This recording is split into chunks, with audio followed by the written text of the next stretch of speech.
Introduction. Globalization is not a single concept or ideology which can be described or explained in a measured time span, nor can it be defined with a proper beginning or ending. Moreover, it cannot be implicated in any one or any situation. It is a notion without any boundaries which comprises of economic integration, the exchange or transfer of policies across the border, the transmission of awareness and knowledge, cultural constancy, the regeneration, relations and discourses of power. Globalization is a global process, concept, or an establishment of a global market free from socio-political control. Globalization covers all these areas and has been defined, not recently, but from many past years, with reference to few connotations involving progress, development and stability, integration and cooperation, while other in relation to regression, colonialism and destabilization. Despite all these challenges, this single term brings with it a whole lot of hidden agendas. One's political philosophy, geographic locality, social status, cultural backdrop and racial as well as religious affiliation provide the background that determines how globalization is understood. Concurrently, Swedish journalist Thomas Larsson, in his book The Race of the Top, The Real Story of Globalization, 2001, stated that globalization is the process of world shrinkage, of distances getting shorter, things moving closer. It pertains to the increasing ease with which somebody on one side of the world can interact to mutual benefit with somebody on the other side of the world. These two different interpretations imitate dissimilar perspectives ingrained in different world positions. By its nature, globalization spans a massive amount of restraints, communities and cultures. This, of course, permits for a range of perspectives, be they financial, social or political. Globalization is a term used to refer to the spreading out of economies past national borders, in particular the growth of construction by a firm to many countries all around the world, i.e., globalization of manufacturing, or the global assembly line. This has given multinational corporations authority beyond nation-states and has undermined any nation's capability to be in charge of commercial practices as well as flows of capital, set policies, control poise of trade and exchange rates, or supervise domestic economic strategy. It has also diluted the ability of employees to fight for better salary and working environment from fear that employers may be transferred to some other areas. It can be defined as a chronological stage of accelerated growth of market capitalism, like the one knowledgeable in the 19th century with the industrial insurrection. It is a fundamental revolution in societies because of the up-to-date technological mutiny, which has led to a recombining of the financial and communal forces on a new territorial dimension. People around the world are more linked to each other than were ever before. The flow of information and money from one place to another is at a much faster pace than was ever experienced or seen. Goods and services manufactured in one part of the world are increasingly accessible in all parts of the world. Where international travel has become more frequent, on the same place international communication is commonplace. All this isn't happening by itself, but there surely is a force which is limitlessly funding it and driving it forward. There are various key players which are driving globalization. They include multinational endeavours that complete business crosswise over national limits, the World Trade Organization, WTO, through which global exchange conferences are arranged and authorized, the World Bank and the International Monetary Fund, IMF, which are intended to help governments in accomplishing improvement directs through the procurement of proceeds and particular help. National governments, who together with these universal organizations are instrumental in deciding the results of globalization. This was just a brief introduction to the status of globalization today. Want to know more about it? You have got to read out the entire book then. Introduction to Globalization. Beginning with the basics makes understanding of complexities a lot easier. Keeping this in mind, this book has been designed in a way to start it from essentials which you need to know before you take another step. What is globalization? Globalization is a procedure of cooperation and integration among the general population, organizations, and administrations of various countries. A procedure driven by universal exchange and speculation and supported by data innovation. This procedure has consequences for the earth, on society, on political frameworks, on monetary improvement and success, and on human physical prosperity in social orders far and wide. Globalization is not new, however. For a large number of years, individuals, and later companies, have been purchasing from and offering to one another in terrains at awesome separations, for example, through the really popular Silk Road crosswise over Central Asia that associated China and Europe in the course of the Middle Ages. In a similar manner, for a considerable length of time, individuals and partnerships have put resources into endeavours in different nations. Indeed, a number of the components of the present rush of globalization are like those predominant ones before the flare-up of the First World War in 1914. Yet approach and innovative advancements of a previous couple of decades have prodded increments in cross-fringe exchange, venture and movement so vast that numerous spectators believe that the world has entered a subjectively new stage in its financial improvement.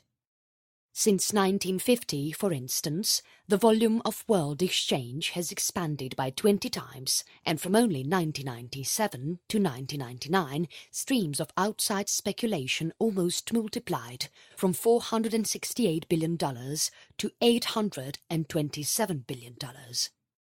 Recognizing this present flood of globalization from prior ones, creator Thomas Friedman has said that today globalization is more remote, speedier, less expensive, and very much profound. This present influx of globalization has been driven by strategies that have opened economies locally and universally. In the years since the Second World War, and particularly in the middle of the previous 2 decades, numerous legislatures have received free showcase financial frameworks, immeasurably expanding their own profitable potential and making available a lot of new doors open for universal exchange and venture. Governments, likewise, have arranged sensational diminishments in hindrances to business and have set up universal assertions to advance exchange merchandise, administrators and venture.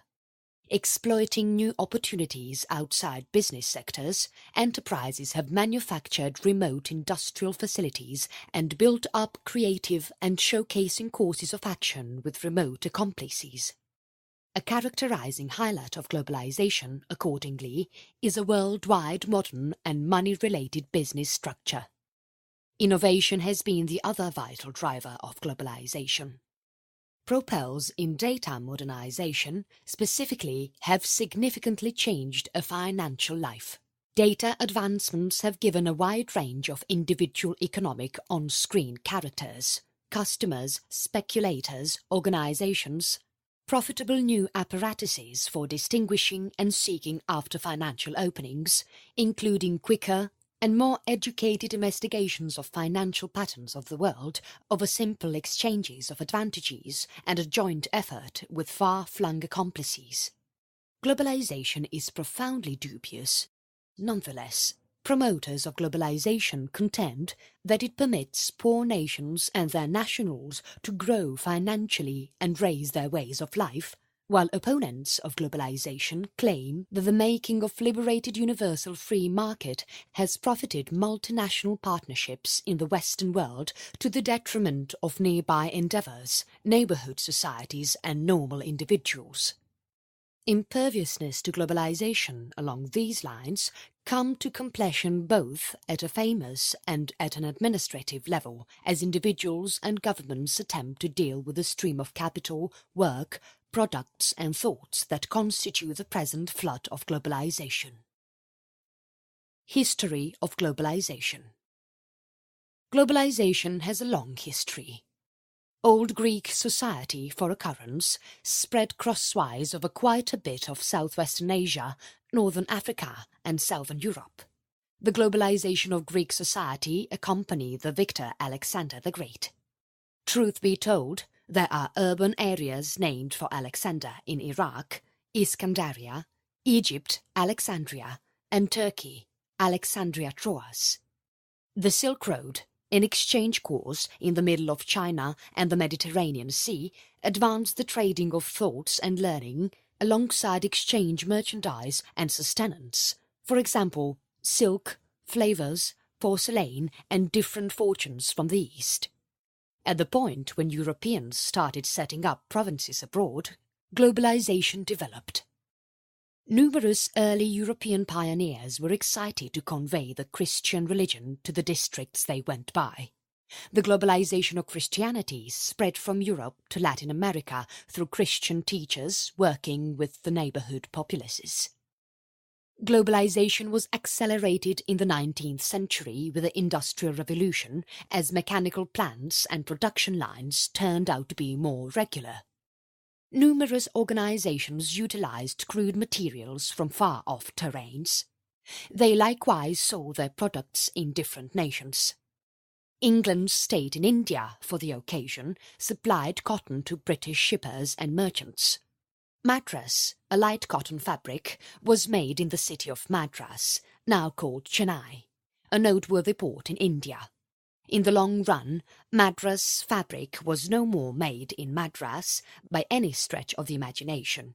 The Indian work power supplied the crude material, cotton. Manufacturing plants in the area of Lancashire, England, made Madras fabric. English manufacturing plants made fabric and different productions from the cotton. English makers could then offer their completed merchandise, for example dress and covers, to purchasers everywhere throughout the world, the United States, Brazil, Australia, even India. Globalization hastens drastically in the 20th century with the multiplication of air travel, the extension of unhindered commerce, and the beginning of the information age. Miles of the fibre optic link now associate the land masses, permitting individuals around the globe to convey in a split second through the borderless World Wide Web. Types of globalization. There are 3 types of globalizations which are explained in this section one by one. First, financial globalization. No national economy is an island now. To differing degrees, national economies impact each other. One nation which is capital rich puts resources into another nation which is poor. One who has better advances offers these to other people who need such innovations. The results of a propelled nation enter the business sectors of those nations that have requests for these items. So also the characteristic assets of creating nations are sold to created nations that need them. Along these lines, globalization is prevalently an economic procedure including the exchange of financial assets structure one nation to another. Second, social globalization. Society has progressively turned into merchandise. Mainstream books and movies have worldwide markets. Harry Potter has followers everywhere around the world. English motion pictures are seen nearly in all nations. Western popular music has ended up famous in creating nations. The converse stream of society is immaterial. The stream of society is for the most part from the north toward the south. In the most recent couple of years, the media owners of the West have indicated enthusiasm for entering creating nations. For instance, Murdoch has opened TV nations, Star News, Star Movies and Star Plus in India. Social globalization has been encouraged by the data upset, the spread of satellite correspondence, telecom systems, data innovation, and the Internet, and so on. This worldwide stream of thoughts, information and qualities is liable to straighten out social contrasts between countries, districts and people. As this stream of society is principally from the middle to the outskirts, from the north toward the south, and from the towns and urban areas to towns, it is the way of life of towns of poor nations which will be the first to endure disintegration. Third, political globalization. Since long, endeavours have been on to bring the entire world being run by the single government. The League of Nations and the UN have been the endeavours in that heading. It is trusted that the world under one government will be more secure and more liberated from clashes. The UN has given a false representation of desires. However, various provincial associations like the European Union, ASEAN, APEC and SAARC, and multicultural economic associations, for instance, WTO, have come up. When states stay sovereign through their commitments and responsibilities, they have, to some degree, coordinated themselves to the concerned universal associations and groupings. Pros and cons of globalization.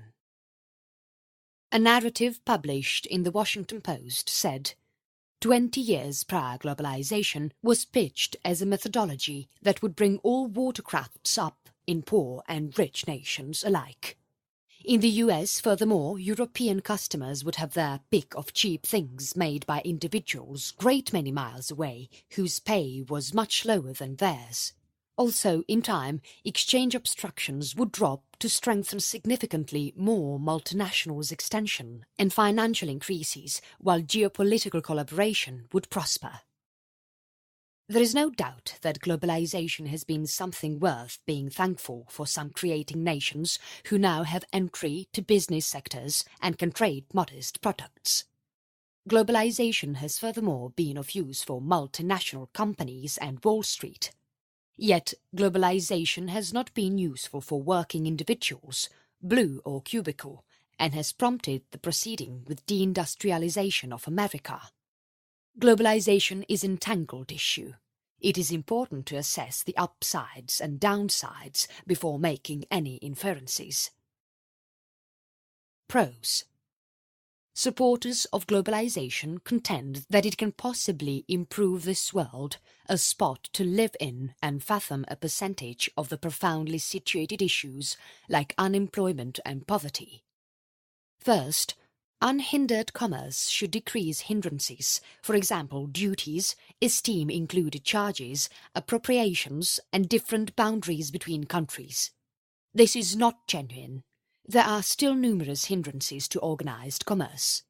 The Washington Post story says, the issue is that the enormous G20 nations included more than 1,200 prohibitive fair and import measures subsequent to 2008. Second, the defenders say globalization speaks to unrestricted commerce, which advances worldwide financial development, makes occupations, makes organizations more aggressive, and brings down costs for customers. Third, the rivalry between nations should drive costs down.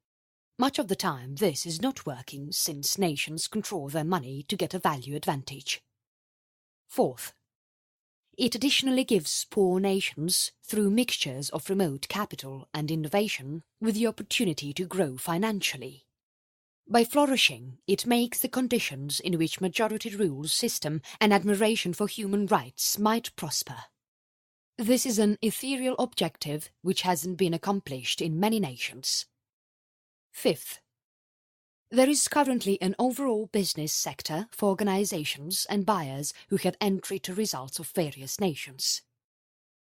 Sixth, step by step there is a force to be considered with that is being made rather than compartmentalized force segments. Legislative issues are combining, and choices that are being taken are really helpful for individuals everywhere throughout the world. This is essentially a romanticized perspective of what is really happening. 7th, there is more convergence of data between two nations which don't have anything in like manner between them. 8th, there is social blending and every nation is adapting more about different societies. 9th, since budgetary scheming is shared, companies and governments are attempting to deal with natural issues for one another. True, they are talking more than attempting. 10th, socially, people have turned out to be more open and tolerant towards one another and individuals who live in the other part of the world and are not considered outsiders.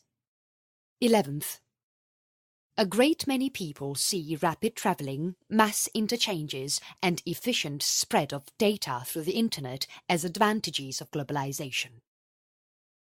12th, work can move from nation to nation to showcase their abilities. However, this can bring about issues with the current work and descend weight on wages.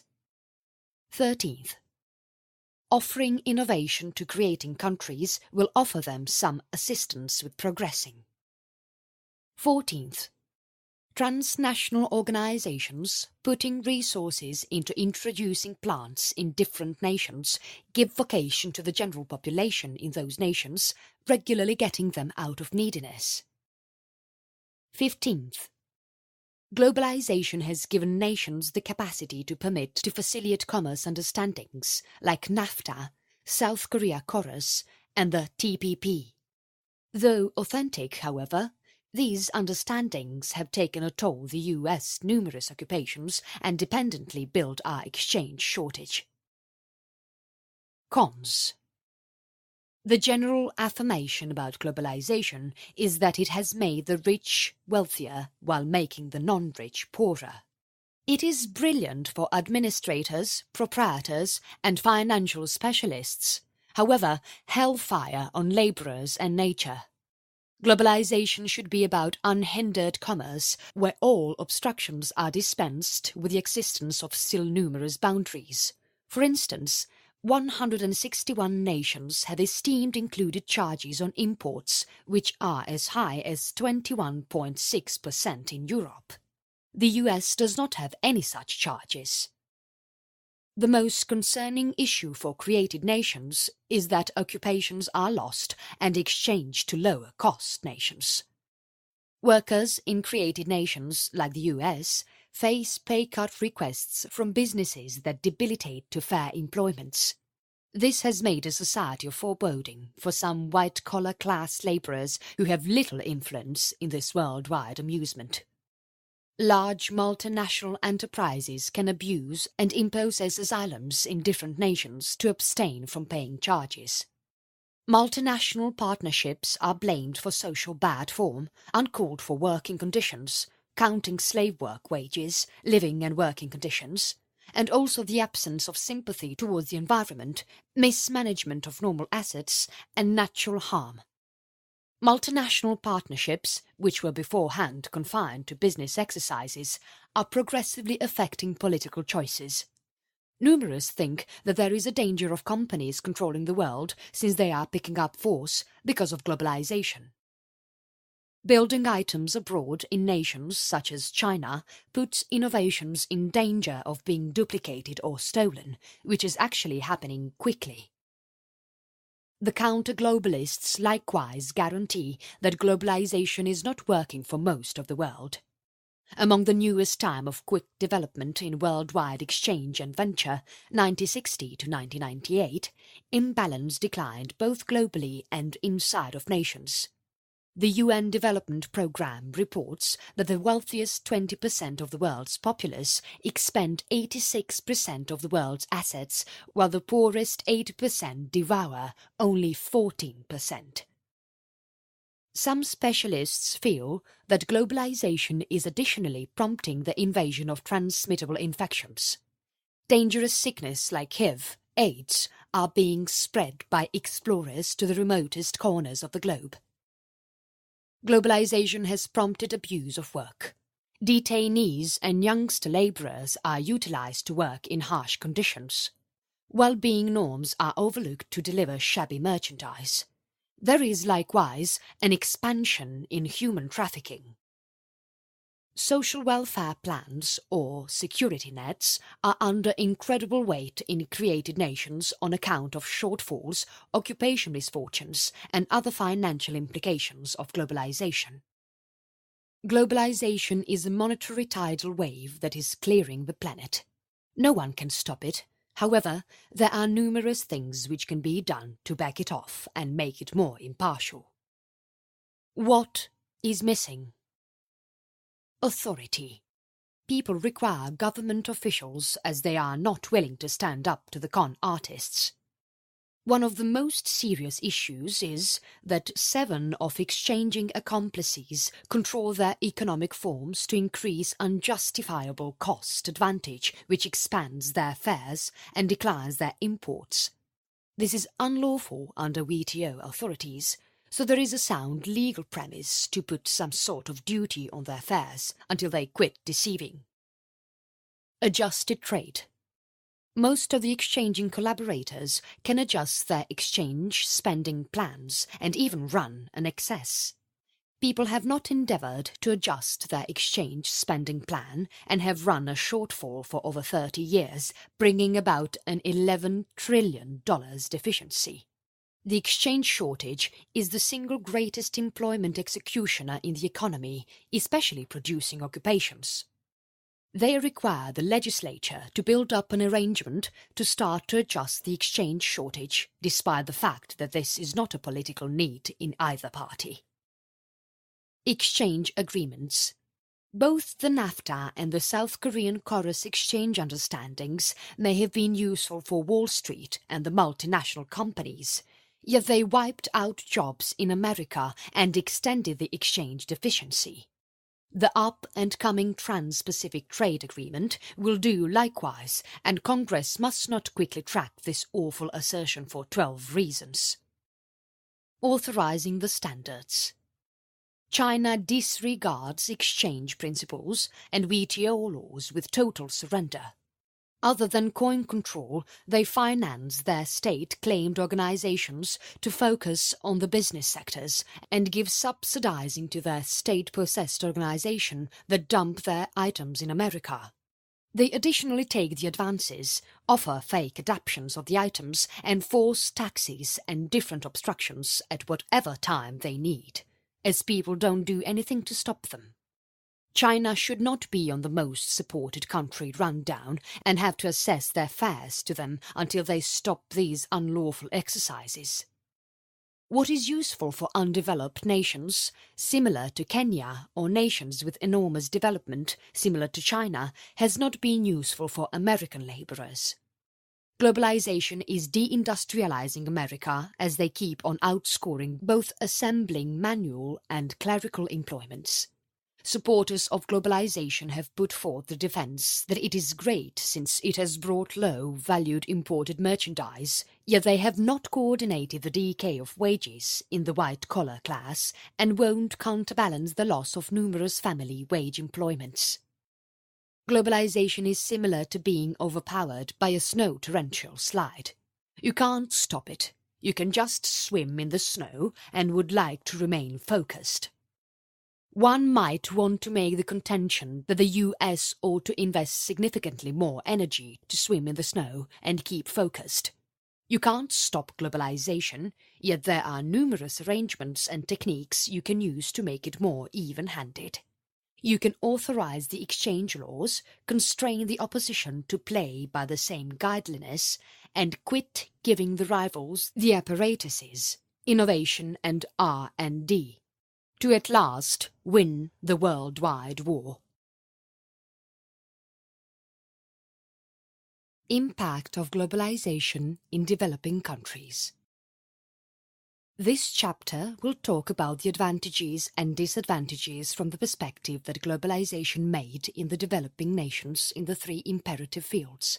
For example, economic and trade processes field, education and health systems, and cultural effects. It includes 4 passages.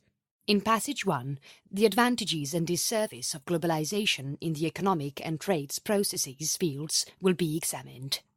At that point, in Passage 2, the effect of globalization on education and health systems in both sides will appear. In the Passage 3, the positives and negatives of globalization on society will be shown. The fourth one gives an overall conclusion. Globalization is a procedure of worldwide economic, political and social joining. It has made the world turned into a little town. The outskirts have been separated from nations. The historical backdrop globalization about faces to the second 50% of the 20th century, the advancement of transport and corresponding innovation prompted circumstance where national fringes had all the earmarks of being excessively constraining for financial movement. Globalization is assuming an inevitably vital part in the creating nations. It can be seen that globalization has certain favorable circumstances, for example, economic procedures, mechanical advancements, political impacts, well-being frameworks, social and indigenous habitat elements. It has a great deal of advantages on a person's day-to-day life. Globalization has made other doors open for creating nations. For example, innovation exchange holds out guarantee more prominent chances to get to created nations' markets, development and enhanced efficiency and expectations for everyday comforts.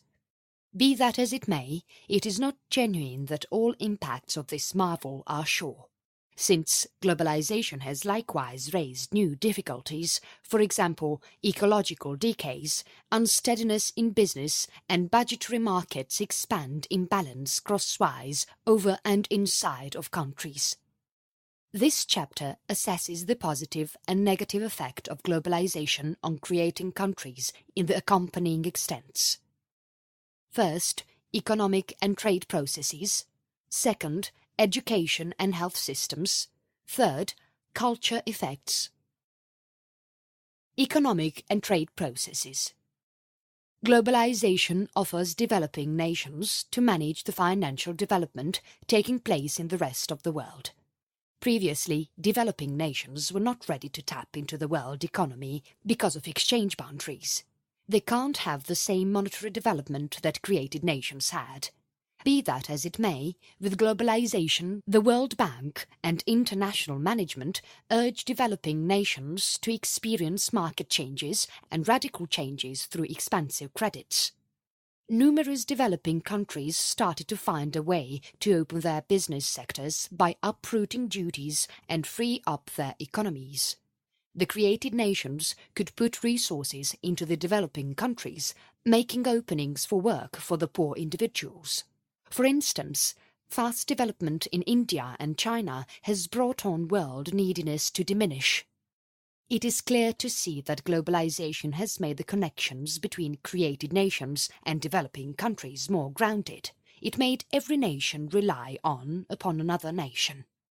As per Thirlwall, developing nations rely upon created nations for asset streams and innovation, yet created nations depend intensely on developing nations for crude materials, sustenance and oil, and as business sectors for mechanical merchandise. One, the most critical yet favourable circumstances of globalization are that merchandise and individuals are transported not very easily, but speedily too, which therefore results in expansion of unhindered commerce between nations, and it also diminished the likelihood of war between nations. Besides, the development in the correspondence between the people and organization on the planet raised facilitated commerce